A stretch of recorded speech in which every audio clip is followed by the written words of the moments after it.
You are knowing what you are wanting. It's nice to be in a focused moment, isn't it? Where your intention is stronger, where you've made plans and followed through with them and are focused with others with intention. There's power in that. There's power in your deciding. There's power in you knowing what you're wanting. But you can't come to that knowledge quickly. It takes some exposure to life to come to decisions about what you want. And what you want matters. It is of primary importance. It's why you're here. It's why you decided to come into this physical body and to focus here into this time and space, in these beautiful bodies, in this important time where there is so much balance. And by that we mean variety. And by that we mean contrast. Because out of the variety, out of the contrast, even the part of the contrast that you don't want to be there is the potential, the likelihood, the strong likelihood of you coming to your personal conclusions about what you prefer. And sometimes you don't seem to know how important it is that you get to decide what you want. Because you live in a society that seems, although it is not an entity that thinks with one mind, but you often believe that you are supposed to think like everyone else in order for there to be harmony. And you often also think that others should think like you in order for there to be harmony. Because it feels like sometimes to you that when there is sameness, there is harmony. And we want you to understand that there can be difference and diversity and still be harmony. We want you to understand that the powerful law of attraction, the law that manages everything universally, the law that brings those vibrations that are same together. Law of attraction is providing the harmony, and the diversity provides the basis for it. So, wouldn't you rather live some life and come to some of your own personal decisions about things, rather than just taking those around you's words for it? Didn't you find yourself early on knowing that you were misunderstood? Didn't those around you often mistake your intentions? And so we want you to understand that while those around you, who are often those humans, dear hearts that they are often wanting you to agree with them, Jerry would say to Esther, and Esther would say, wait, I really want to know what you think. And Jerry would say, I don't really think you want to know what I think. I think you want me to think what you think. I think you want me to agree. And Esther would say, oh, no, it's nothing like that. But she would enjoy a 3 or 4 hour conversation where he would finally come to agree with her. Oh, he wasn't patient for that. Nothing like that ever happened. Because he understood, and we want you to understand, the value of your perspective in comparison with the perspective of others. Your goal in life is not to conform. Your goal in life is to create. And the only reason that anyone ever believes that they should or must conform is because you think that your power is in conformity. You think your power is in grouping up. You think your power is in coming together with others. And that is not the case at all. Your power is simply in your alignment to your source, to the energy that creates worlds. When you get tuned in, tapped in, turned on, when you are in alignment with who you are, clarity is your experience. And flow and ease is your experience. And so we're just saying, don't let those around you cause you to fragment your own clarity and knowing by acquiescing to agreeing with what they think just because they think it. They're not the boss of you.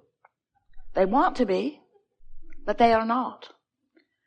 Now, we've spoken to all of your children just now. We're talking to all of you. We want you to feel the freedom of living your life and minding your own business and not trying so hard to find agreement with others, not caring so much what you're getting back from others, not being so much a reactionary person, instead being one who lives your own life and comes to your own conclusion and launches your own rockets of desires and builds your own vibrational reality. Understanding that as you ask, even though it is often silent, when you know what you don't want, you know what you do want. You've been putting forth these rockets of desire, these clear rockets of desire, since your first breath here in this physical experience. And much was already in your vortex of intentionality before you even entered this physical body as consciousness. And so you are a powerful creator, and you have resources that are lined up for you. And as you've carved out the details of what you like and what you prefer and who you are, your inner being has found harmony with those ideas, understanding your worthiness and your goodness. And we are wanting you to understand your worthiness and your goodness.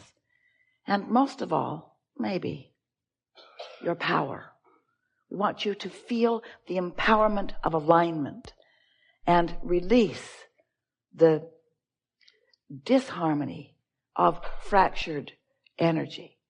When you say, I would like more money, we would like that to be a clear statement of expectation, anticipation.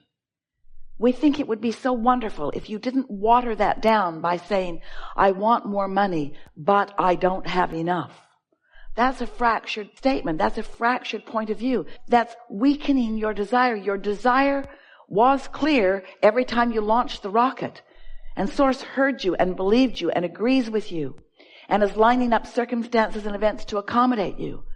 But when you notice what is and what isn't enough money, your attention to not enough money causes you to offer a vibration that contradicts the desire of wanting more money. And you can't have it both ways. You can't be offering a vibration of a desire for more money flowing to you at the same time that you're offering a statement that it isn't flowing. Because the universe is not responding to your words. The universe is responding to your vibration. And your vibration is understood by you by the way you feel. So if you feel downtrodden, if you feel disadvantaged, if you feel taken advantage of, if you feel not enoughness about something, then it doesn't matter how many words you offer or how many people you tell or how much you smile and hype your cause. The universe isn't responding to your words. The universe is responding to how you feel.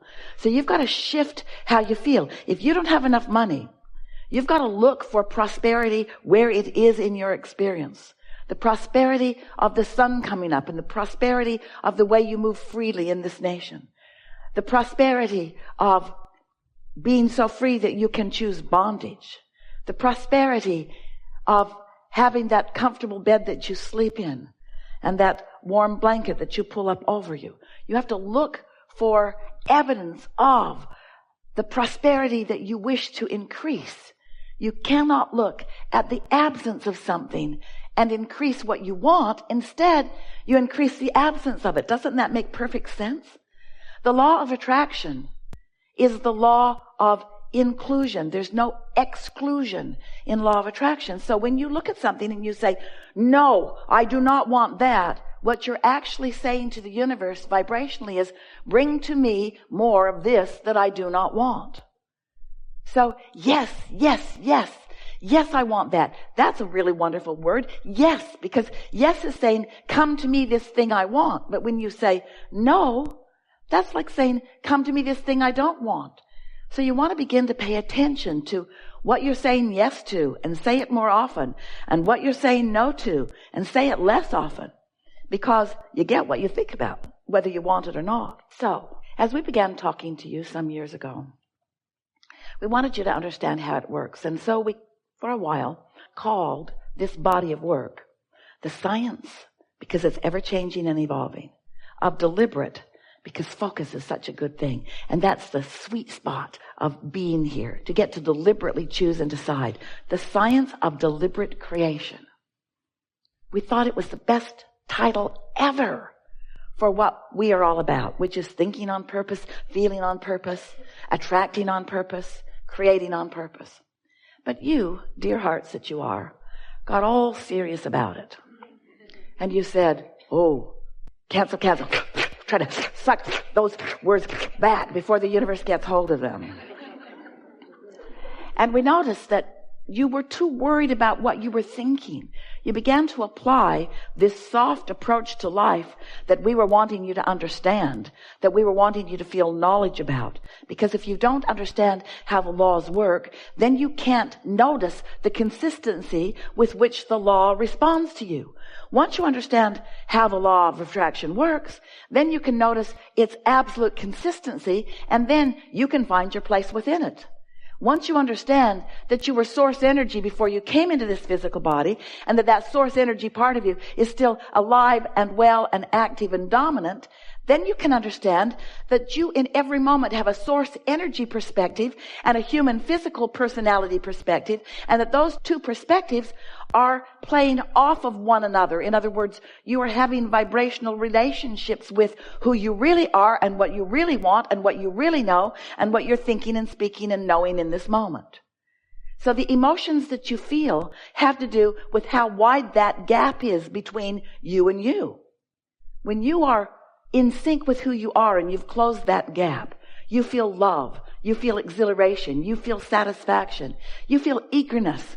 But when the gap is wide, when what you're thinking is very different from what the source within you is thinking about this moment in time, because that's always where your inner being is focused, right here with you about what you're focused upon, right here, right now about what you're focused upon, right here, right now about what you're focused upon, right here, right now about what you're focused upon.